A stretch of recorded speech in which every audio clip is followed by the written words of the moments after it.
welcome like a real king. Except that, of course, a humble, a picture of the King of the Jews. So, meron sila mga palm leaves, clothes, and the like. Sa panahon natin ngayon, meron din tayong mga palaspas, no?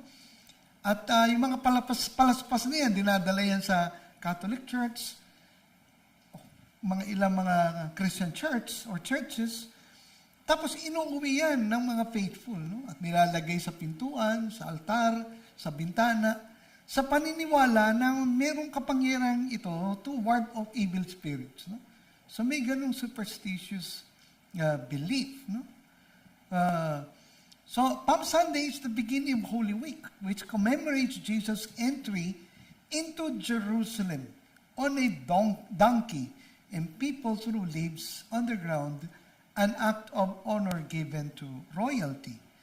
Yung Holy Monday naman, inaalala natin how Jesus Christ drove the money changers out of the temple in Jerusalem. The cleansing of the temple, if you please. Yung Holy Tuesday naman, also,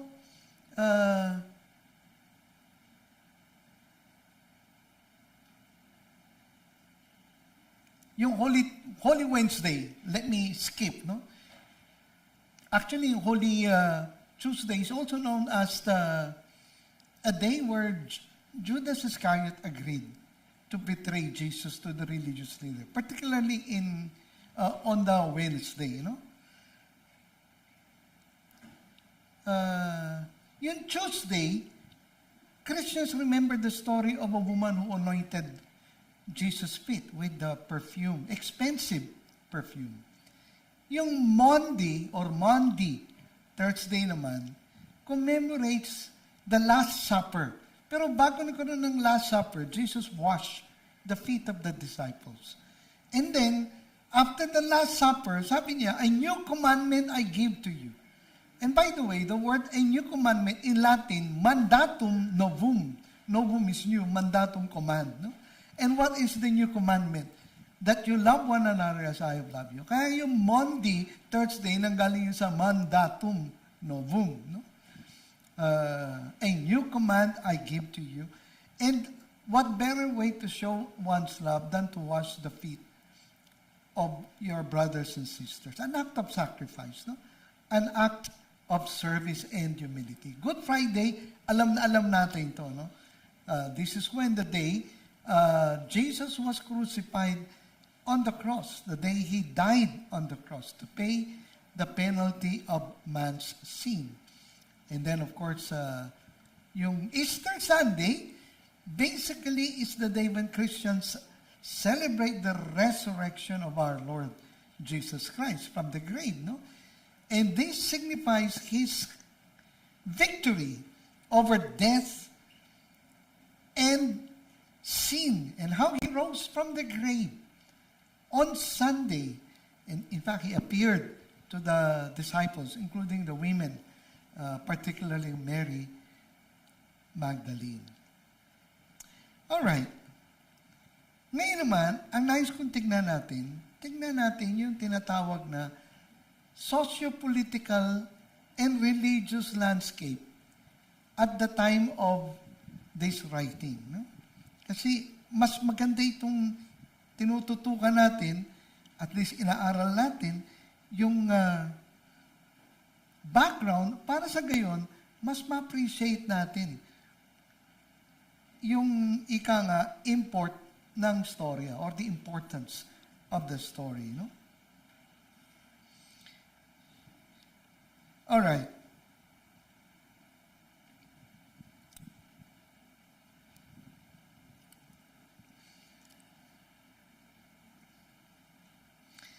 Itong passage na ating binasa that ends with the sentence, "What is truth?" took place on a Friday.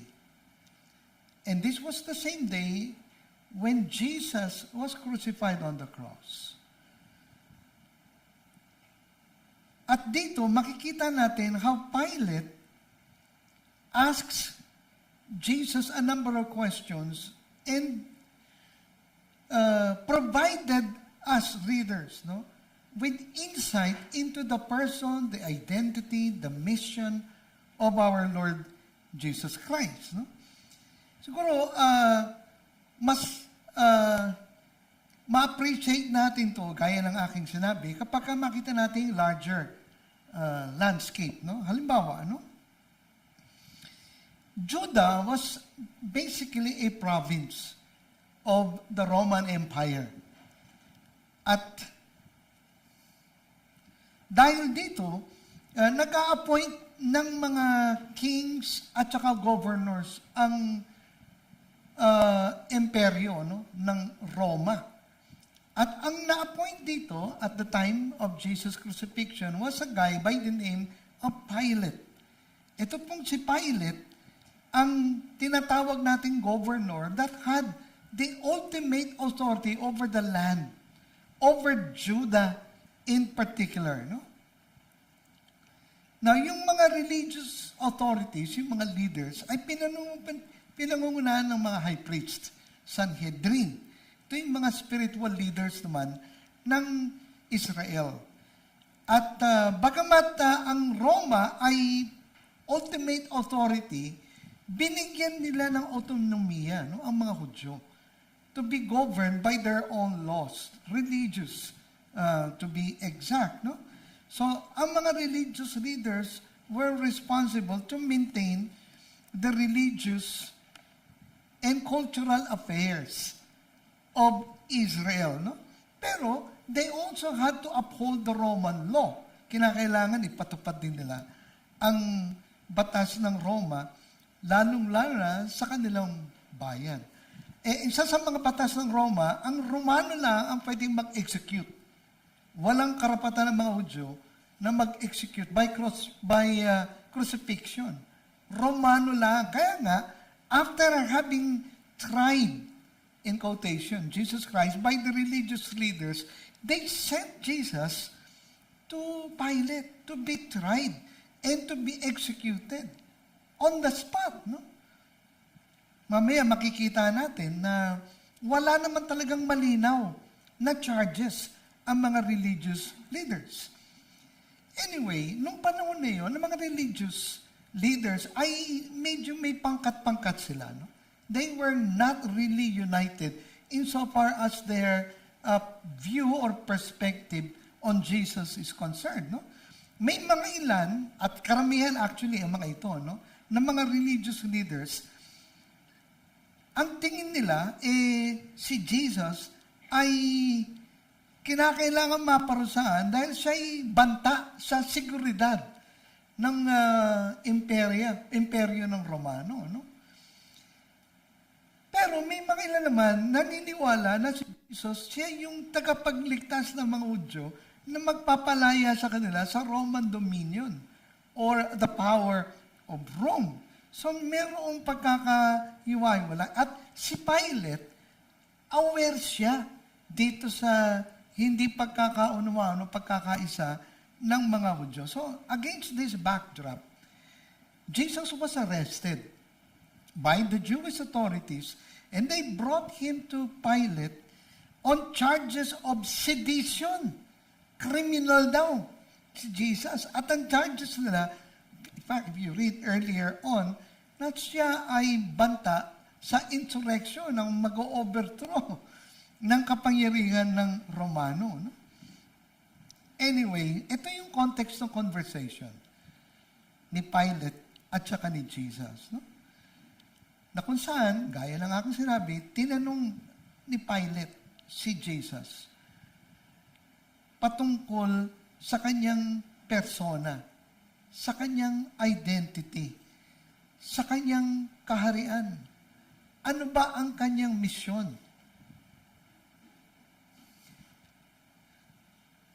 Halimbawa, ikaw ba ay hari ng mga Hudyo? Alam niyo, pagka inamin ni Kristo, ako nga ang hari ng mga Hudyo, then that will be a prima facie case against him na there is only one king over Judea. the king that Rome has appointed or enthroned. Pero mamaya, tutungayan natin yung conversation nila more in detail. No? Ikalawa, mapapansin natin, tinanong siya tungkol dun sa kaharian. Hindi lang yung siya, pagiging hari. Ikalawa, yung kanyang kaharian. Sumugot si Kristo na meron siyang kaharian at yung kanyang kaharian na hindi tulad ng kaharian ng nasa mundo.